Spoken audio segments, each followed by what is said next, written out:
ഓംധാരയിലേക്ക് സ്വാഗതം. ഓം നമഃശിവായ. സുഹൃത്തുക്കളെ, പുണ്യവും പവിത്രവുമായ ഒരു ശിവരാത്രി കൂടി വരാൻ പോകുന്നു. ശിവരാത്രി വ്രതത്തിന്റെ ശക്തി എത്രത്തോളമുണ്ടെന്ന് നിങ്ങൾക്കറിയാമോ? അത് മനസ്സിലാക്കാൻ പുരാണത്തിലെ വളരെ പ്രശസ്തവും ഹൃദയസ്പർശിയായതുമായ ഒരു കഥയുണ്ട്. ഇത് വെറുമൊരു കഥയല്ല, ഭക്തിയുടെയും കാരുണ്യത്തിന്റെയും ഉദാഹരണമാണ്. പണ്ട് വാരണാസിയിൽ ക്രൂരനായ ഒരു വേടൻ ജീവിച്ചിരുന്നു. പേര് സുസ്വരൻ. ചിലയിടങ്ങളിൽ ലുബ്ധകൻ എന്നും പറയും. മൃഗങ്ങളെ കൊന്ന് അതിന്റെ ഇറച്ചി വിറ്റായിരുന്നു അയാൾ കുടുംബം പുലർത്തിയിരുന്നത്. ഒരു ശിവരാത്രി നാളിൽ, അന്ന് ശിവരാത്രിയാണെന്നൊന്നും അറിയാതെ അയാൾ നായാട്ടിനായി കാട്ടിലേക്ക് പോയി. ഘോരവനത്തിൽ അലഞ്ഞുതിരിഞ്ഞിട്ടും അന്ന് ഒരു ചെറിയ മൃഗത്തെപ്പോലും അയാൾക്ക് കിട്ടിയില്ല. അങ്ങനെ നേരം ഇരുട്ടി. കൂരാകൂരിരുട്ട് വ്യാപിച്ചു. വന്യമൃഗങ്ങളുടെ ശബ്ദം കേട്ട് ഭയന്ന വേടൻ രക്ഷപ്പെടാനായി അടുത്ത് കണ്ട ഒരു വലിയ കൂവള മരത്തിനു മുകളിൽ കയറിയിരുന്നു. താഴെയാണെങ്കിൽ വിശന്ന് വലഞ്ഞ ഒരു പുലി അയാളെയും കാത്തു നിൽപ്പുണ്ടായിരുന്നു. അന്നത്തെ ദിവസം മുഴുവൻ ഭക്ഷണം കിട്ടാതിരുന്നതുകൊണ്ട് അയാൾ അറിയാതെ തന്നെ ഉപവാസം അനുഷ്ഠിക്കുകയായിരുന്നു. വീട്ടിൽ പട്ടിണി കിടക്കുന്ന ഭാര്യയും മക്കളെയും ഓർത്ത് അയാൾ വിതുമ്പി. ഉറക്കം വരാതിരിക്കാൻ അയാൾ കൂവള മരത്തിലെ ഇലകൾ ഓരോന്നായി പറിച്ച് താഴേക്ക് ഇട്ടുകൊണ്ടേയിരുന്നു. യാദൃശ്ചികമെന്നോണം ആ മരത്തിന് ചുവട്ടിൽ ഒരു ശിവലിംഗം ഉണ്ടായിരുന്നു. വേടൻ പറിച്ച് താഴേക്കിട്ട കൂവളത്തിലകൾ വീണത് സാക്ഷാൽ ശിവലിംഗത്തിന് മുകളിലായിരുന്നു. കൂടാതെ അയാളുടെ കയ്യിലുണ്ടായിരുന്ന വെള്ളം താഴേക്ക് ഇറ്റുവീണത് ശിവൻ അഭിഷേകവുമായി. രാത്രിയുടെ 1-ാം യാമത്തിൽ ഒരു പേടമാൻ വെള്ളം കുടിക്കാനായി ആ മരച്ചുവട്ടിൽ എത്തി. വേടൻ അമ്പും വില്ലും കുലച്ചു. മരണം മുന്നിൽ കണ്ട ആ മാൻ മനുഷ്യഭാഷയിൽ വേടനോട് പറഞ്ഞു, ഹേ വേട, നീ എന്നെ കൊല്ലരുത്. എന്റെ കുഞ്ഞുങ്ങൾ എന്നെ കാത്തിരിക്കുകയാണ്. അവരെ എന്റെ ഭർത്താവിനെ ഏൽപ്പിച്ച ശേഷം ഞാൻ തിരിച്ചുവരാം. അപ്പോൾ നീ എന്നെ കൊന്നോളൂ. വേടൻ ആദ്യം വിശ്വസിച്ചില്ലെങ്കിലും ആ മാനിന്റെ സത്യസന്ധമായ വാക്കുകൾ കേട്ട് അയാൾ അതിനെ പോകാൻ അനുവദിച്ചു. അങ്ങനെ രാത്രിയുടെ 2-ാം യാമത്തിൽ ആ മാനിന്റെ സഹോദരിയായ മറ്റൊരു മാൻ അവിടെ എത്തി. വേടൻ വീണ്ടും അമ്പ് കുലച്ചു. ആ മാനും തന്നെ വെറുതെ വിടണമെന്നും കുഞ്ഞുങ്ങളെ കണ്ട് യാത്ര ചോദിച്ച് തിരിച്ചുവരാമെന്നും കേഴുന്നു. വേടന്റെ മനസ്സ് അല്പം അലിഞ്ഞു തുടങ്ങിയിരുന്നു. അയാൾ അതിനെയും പോകാൻ അനുവദിച്ചു. ഈ സമയത്തെല്ലാം അയാൾ കൂവളത്തിലകൾ താഴേക്ക് ഇട്ടുകൊണ്ടേയിരുന്നു. എന്നാൽ അയാൾ പോലും അറിയാതെ അത് ശിവലിംഗത്തിൽ ആണ് വീണുകൊണ്ടിരുന്നത്. അങ്ങനെ രാത്രിയുടെ 3-ാം യാമത്തിൽ ഒരു ആൺമാൻ തന്റെ ഇണകളെയും മക്കളെയും അന്വേഷിച്ച് അവിടെ എത്തി. വേടൻ സന്തോഷത്തോടെ അമ്പ് എടുത്തു. എന്നാൽ ആ കടുമാൻ പറഞ്ഞു, എന്റെ കുടുംബത്തെ കണ്ട ശേഷം ഞാൻ നിനക്ക് കീഴടങ്ങാം എന്ന്. വേടൻ അതിശയിച്ചു പോയി. മൃഗങ്ങൾക്ക് ഇത്രയും സ്നേഹവും സത്യസന്ധതയും ഉണ്ടോ എന്ന് അയാൾ ചിന്തിച്ചു. അയാൾ ആ മാനിനെയും വിട്ടേച്ചു. അവസാനം 4-ാം യാമമായി. നേരം വെളുക്കാറായി. അത്ഭുതമെന്നോണം സത്യം പാലിച്ചുകൊണ്ട് ആ 3 മാനുകളും അവയുടെ കുഞ്ഞുങ്ങളും വേടന്റെ മുൻപിൽ തിരിച്ചെത്തി. ഞങ്ങളെ കൊന്ന് നിന്റെ വിശപ്പടക്കിക്കോളൂ എന്ന് അവ ഒറ്റ സ്വരത്തിൽ പറഞ്ഞു.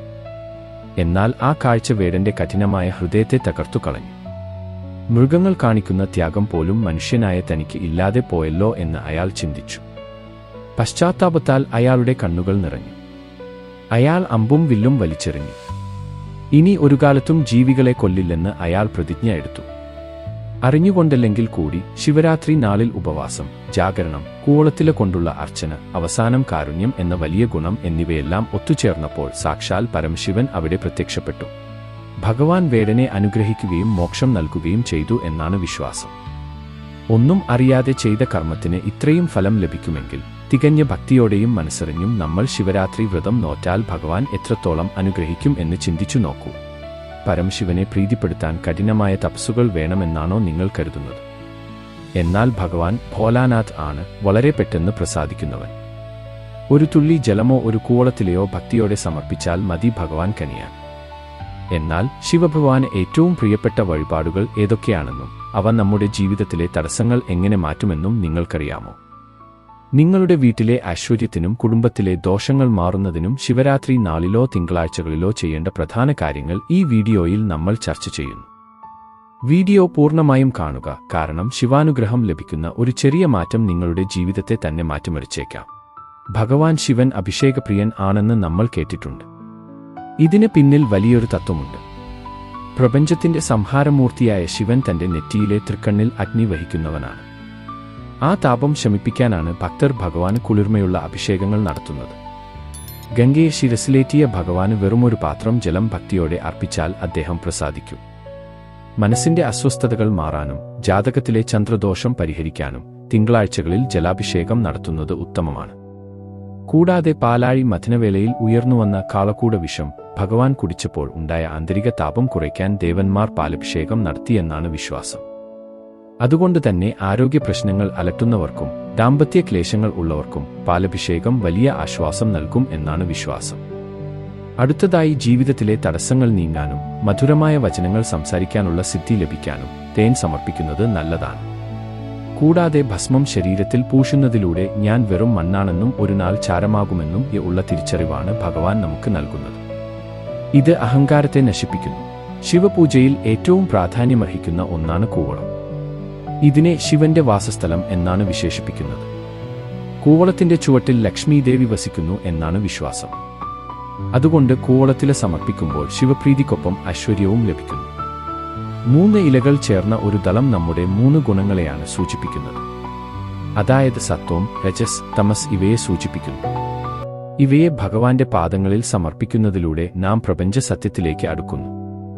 ഇതിൽ ശ്രദ്ധിക്കേണ്ട കാര്യം എന്താണെന്നു വെച്ചാൽ, ശിവലിംഗത്തിൽ കൂവളത്തില അർപ്പിക്കുമ്പോൾ ഇലയുടെ മിനുസമുള്ള ഭാഗം താഴേക്ക് ശിവലിംഗത്തിൽ സ്പർശിക്കുന്ന രീതിയിൽ വെക്കാൻ ശ്രദ്ധിക്കുക. ചതുർത്ഥി, അഷ്ടമി, നവമി തുടങ്ങിയ തിഥികളിലും തിങ്കളാഴ്ചകളിലും കൂവളത്തില മരത്തിൽ നിന്ന് പറിക്കാൻ പാടില്ല എന്നാണ് ശാസ്ത്രം. തലേദിവസം തന്നെ പറിച്ചുവെക്കുന്നതാണ് ഉചിതം.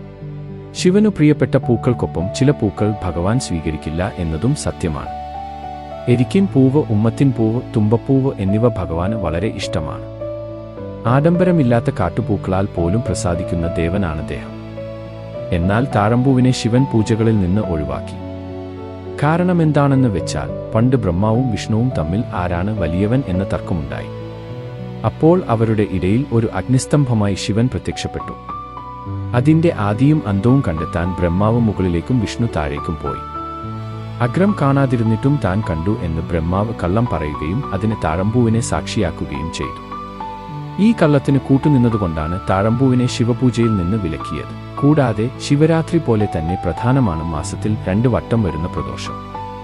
പ്രദോഷത്തിന്റെ പ്രാധാന്യം എന്താണെന്നു വെച്ചാൽ, പ്രദോഷ സമയത്ത് ഭഗവാൻ കൈലാസത്തിൽ നൃത്തം ചെയ്യുമെന്നും എല്ലാ ദേവന്മാരും അവിടെ സന്നിഹിതരായിരിക്കുമെന്നുമാണ് വിശ്വാസം. ഈ സമയത്ത് ശിവക്ഷേത്ര ദർശനം നടത്തിയാൽ സകല പാപങ്ങളും അകലും.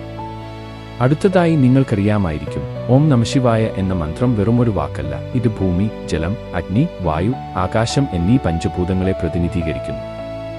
ഈ മന്ത്രം ഉരുവിടുന്നതിലൂടെ നമ്മുടെ ശരീരത്തിലെ ഊർജ്ജ കേന്ദ്രങ്ങൾ ഉണർത്തപ്പെടുന്നു.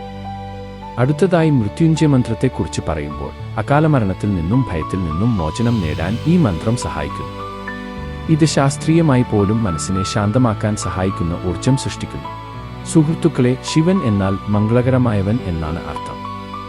അനാവശ്യമായ ആചാരങ്ങളെക്കാൾ ഭക്തിയോടെയുള്ള ഒരു വിളിയിലാണ് ഭഗവാൻ കനിയുന്നത്. ആരുടെയെങ്കിലും നിർബന്ധത്തിന് വഴിയല്ല, മറിച്ച് മനസ്സർപ്പിച്ച് വേണം അദ്ദേഹത്തെ ആരാധിക്കാൻ. ശിവലിംഗത്തിന് ചുറ്റും പ്രദക്ഷിണം ചെയ്യുമ്പോൾ പൂർണ്ണമായി ചുറ്റാതെ, അതായത് ഓവ് മുറിച്ചു കടക്കാതെ തിരികെ വരുന്ന അർദ്ധപ്രദക്ഷിണം ആണ് ചെയ്യേണ്ടത് എന്ന കാര്യം മറക്കരുത്. ഈ അറിവുകൾ നിങ്ങളുടെ ജീവിതത്തിൽ വെളിച്ചം പകരട്ടെ.